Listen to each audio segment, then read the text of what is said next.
Marketing, interesting, right? What works, what doesn't in marketing? From what I've seen, original ideas, genuine, authentic testimonials are probably the best marketing ever. And that goes for any product. You see something on Instagram, and then you see somebody raving with a personalized review of their face, and they're putting their identity out there.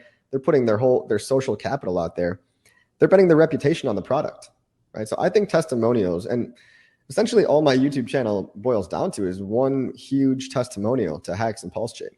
And that's what a lot of this really is. I think testimonials are the best marketing. You can do it for free. All you need is your iPhone. You can slap it up on the hex.com/testimonials page. You can put it up on YouTube. Hex changed my life because blah, blah, blah. Or I bought XYZ dollars worth of Hex and I now have blah, blah, blah dollars worth. You know, Hex gave me financial freedom by XYZ.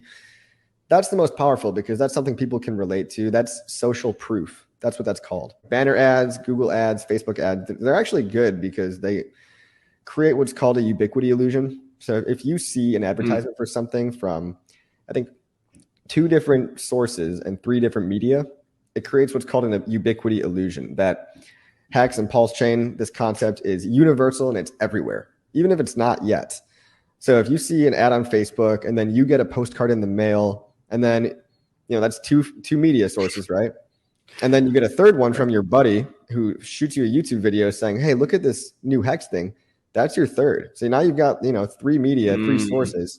3 nudges. I like that. Yeah. And all of a sudden you're like, wow, this Hex thing is everywhere. Let me at least look into it. Like, that's the pre-sale. So I would put maybe Facebook, Google ads, internet, online ads, somewhere like a 5 or 6 out of 10. When you're doing marketing, make sure you have a call to action, right? Make sure you put the link in there. A lot of people are making clothing with just a logo. Like, what's that logo going to do? Nobody knows what that logo is without hex.com underneath it. And better yet, there's one thing, one more step you could take and do a value prop. So say hex.com, earn 32% APY. So call to action, value prop. What does that mean? To earn 32% APY, go to hex.com now. It's a 1 sentence. It's really short, but it beats slapping a Hex logo on a sticker and then nobody knows what the hell that is. So the real good marketing that I see are, stickers outside, cheap stuff, postcards, stickers, and then pictures of the postcards or stickers. Because, like the sticker is one thing, but then someone takes an image of, oh, what's this cool sticker? It's on the 101 freeway sign. It says hex.com, 38% APY. They post that on Twitter, and that's additional free marketing. The image of the advertisement is also worth just as much, if not more, than the original ad itself. Combine that with a value prop and a call to action. That's probably the most bang for your buck. And I like ads that are cheap, right? So Google, Facebook ads are relatively cheap. I think real life ads, stickers, putting a big hex.com magnet on your car if you want to dox yourself like that, postcards, real world swag, t-shirts that say go to hex.com on it. That's all low cost stuff that you can do at home, that can really get the word out there. That we're doing I gotta say, we're doing a great job at that. And yeah, we can be doing better, but I think we're still doing better than almost every other community out there. ETH merge. This is an awesome topic. It's been on my mind a lot lately. On one side, it's a really good test run to see how Pulsechain is going to work out because, they airdrop the system state to everybody. Now, the difference is they don't have the entire community being bootstrapped, right? You don't have a whole ecosystem of coins, new coins, and things like Hex, Pulsechain, liquid loans. All this new stuff that's going to launch on Pulsechain is going to bring over additional attention to the Pulsechain ecosystem. Whereas ETHW doesn't really have any of that. If you look at the actual data on dexscreener.com, you can see that Hex people, once again, are paving the way of being the top volume coin on the decentralized exchanges. A lot of people right now are going through Kyber swap to do their trading of Hex to ETHW or ETHW to Hex.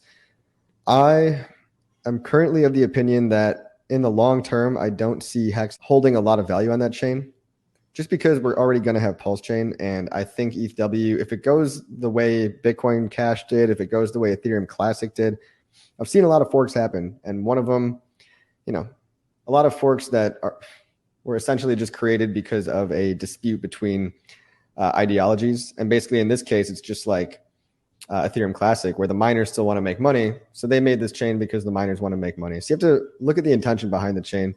it wasn't really invented to onboard new people. It wasn't really invented to increase adoption other than of the actual coin itself. So the miners don't care who's trading what coin on that chain. They just care that the chain gets used enough for them to mine blocks and that ETHW has enough of a price essentially to continue to be profitable for some time. I don't know if it will, but I think for me in my mind right now, the ideal move is that if Hex gets any price on the Ethereum proof of work chain, which it has held some of its price.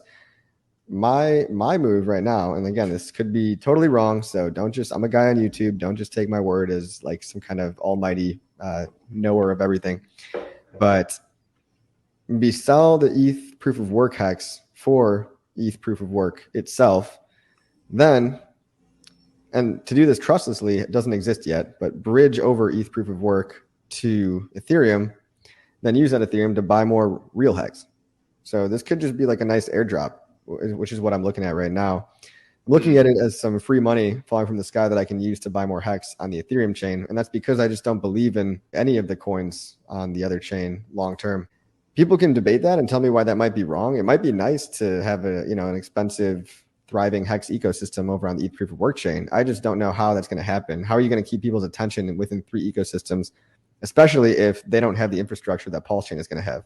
Pulsechain is going to launch with a ramp, with a DEX. We're lucky that Kyber even supports ETH proof of work. As far as I know, there's no safe bridge. I'll say right now, too, that even Kyber is super risky. Kyber was just hacked, albeit a small hack for $265,000 the other day, but it still got hacked, right? Kyber might not be as safe as Uniswap. It might have some holes that need to be poked in it still. No bridge that I know of exists. I've had my eyes on a couple, but I don't even want to tell the world about them because they could just get hacked as well. I woke up this morning and I found out that the Omni bridge that connects ETH proof of work to XDAI, that bridge was hacked in a certain way where it's not like people lost a bunch of money, but they hacked something with the liquidity providers and stole a very small sum of money, like 200 or 260 ETHW. So it wasn't like, which is worth what, like a couple $1,000s. So it's just risky though. These are small hacks, but they still might happen and they could be bigger. We could just not know what we don't know yet.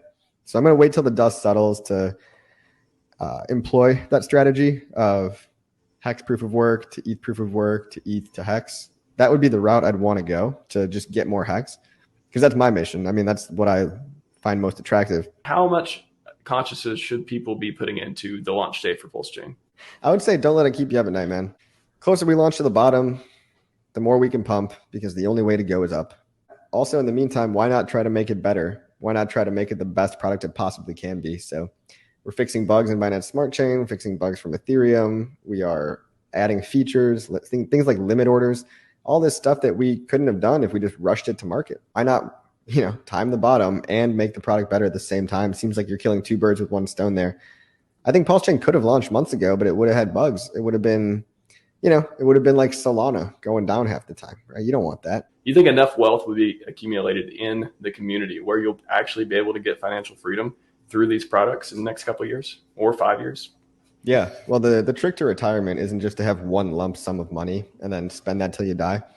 The trick is to have cash flow and assets that pay you. So if your ladder and your ladder's interests can pay you, and if Hex goes up another 100x, the money that you buy today could easily be that dollar value of interest that you need on a, quarterly or biannually scale, however many rungs of the ladder you have. Yeah, it could easily be. When you do cash money out, if you don't need money now, other things that pay you like real estate, like S&P 500, like dividend stocks, like something safe like that. Those are other generations of cash flow that you really need for true financial freedom. So Hex is one tool that you can put side by side many other tools. But it's the one that I think in the near term has the best potential. Can you just talk about StakerApp and why it is, this thing we have in the ecosystem that a lot of other communities don't have and how that's important for us? Yeah, StakerApp's awesome. It's basically your one-stop shop for anything Hex related and soon to be Pulsechain related. So they're coming out with a V2 after Pulsechain launches. It's going to be jam-packed with features, including, I think, a fiat on-ramp, hopefully one that works in the USA.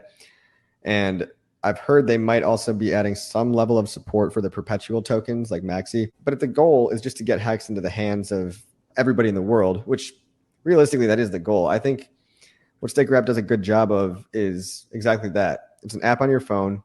You don't need to know anything about blockchain. You don't need to know anything about the thousands of other coins out there. You can just get yourself some Hex, maybe some US dollar coin, maybe some Pulsechain, keep it all in one wallet. And the user experience is fluid. Basically, Staker app invented the league system. I don't know if people know this. So the league system keeps people interested, keeps people staking longer.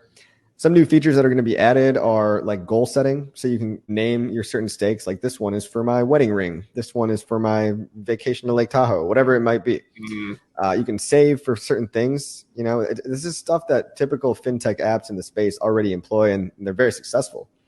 So an app in everyone's hands, Hex for the masses, Pulsechain for the masses.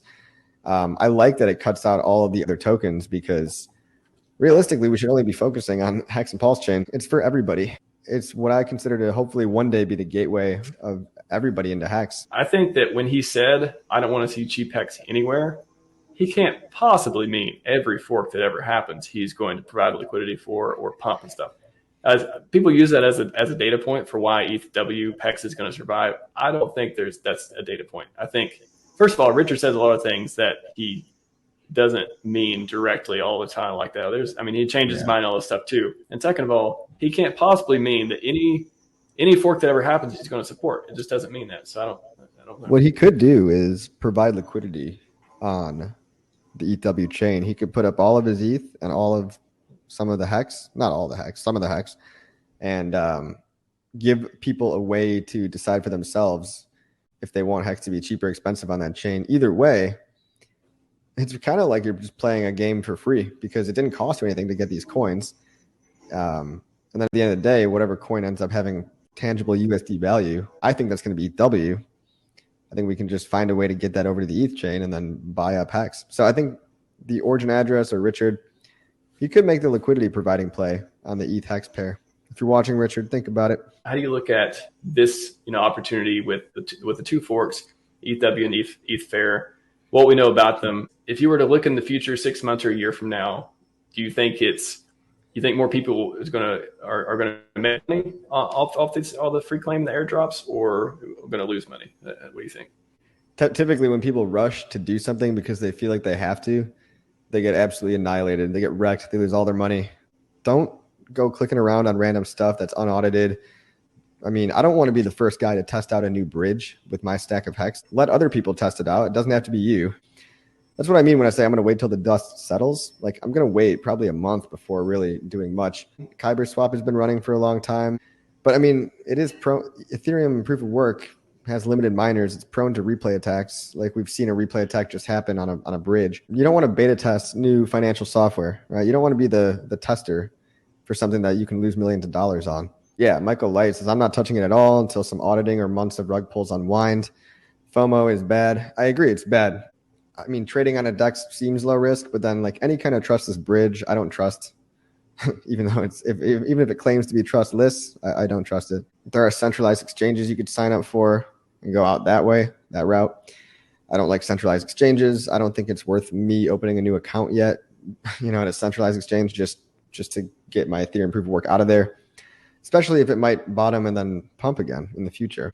I might just end up holding a stack of ETHW for quite a while, not touching it until there's some kind of either a safe established bridge or kind of a safe way to get that over into the ETH ecosystem through a centralized exchange and then buy up a bunch of Hex. I'm probably just going to keep waiting, see if ETHW finds a bottom, great. And then hopefully in that time, there's a little more track record of people either losing their money or finding something that works. It's tough with development, right? Because there's what's called the mythical man problem. The mythical man problem is as follows. You can't just throw more people at a project and it gets done faster. It doesn't work like that. Teams take time to not only learn the code base, but to get into a cohesion where they all work most efficiently. So if one developer all of a sudden has to take time out of his day to train the new developer, he only maybe gets to put in 4 hours towards progress while he's taking his other 4 hours of the day and putting it towards training the new guy. Being a project manager is a game of putting people where they're most efficient, identifying which bugs are the highest priority, identifying the roadmap and the feature set that needs to get done, prioritizing that. Richard's a genius at all these things. He's really, really good, and he's got a track record of success. Richard Hart trying to be a developer would actually make the product go slower because he's not an expert at that. You want to allocate people where they're an expert at. It's like chess, right? Like all the pieces aren't just the same piece. Everybody's got different strengths and weaknesses. How would you set it up the next 18 months? We could do really well in crypto. The people have Hex, they have Pulsechain, they have Pulsex, they have some community projects on this stuff, and they get a large chunk of money. Do you feel like staking it out, still doing the ladders for the next 5 or 10 years is a good strategy? Reinvesting part of it, holding it, like not even touching it, kind of going through the bear market or going through the bull market again, go through another cycle. Like how would you sort of navigate that for people? What I did at first was I tried to make a bunch of shorter term, like monthly stakes that tried to time the first bull market that we just had. I didn't time it quite right because I've still got stakes and stuff, but coming out at the all-time lows, right? So that's the beauty of a ladder, is that you don't have to time the top or the bottom. The thing to remember is just stick to your rules. So a lot of my stakes, I didn't sell any interest at all. And boy, I sure do wish I sold a little more interest at the top. You know what I mean? Because some of them, I just restaked the whole thing. For a new person starting out, I can really only just speak from what I did personally. So my initial try to time the bull market ladder range was between, 2022, 2025 somewhere, or maybe 2021 even.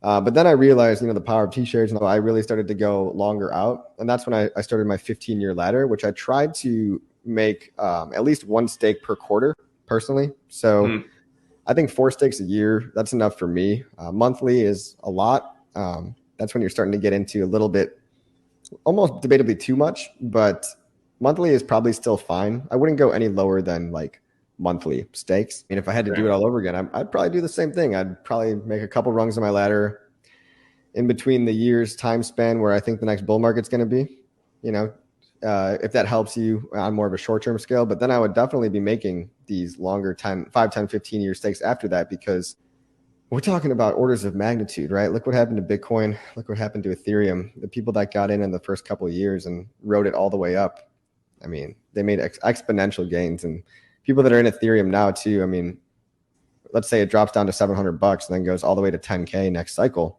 That's life-changing money for a lot of people. So you can start however you want. I mean, I know a lot of people disagree with me and they just say, do your 15-year stake first and then go back from there, or just do your make your stakes now from year 1 and then go all the way to year 15.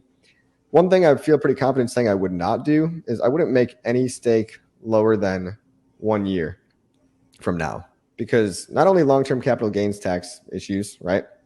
Why wouldn't you rather pay less tax? But you're not going to see much gains in the next year. Bear market is one thing.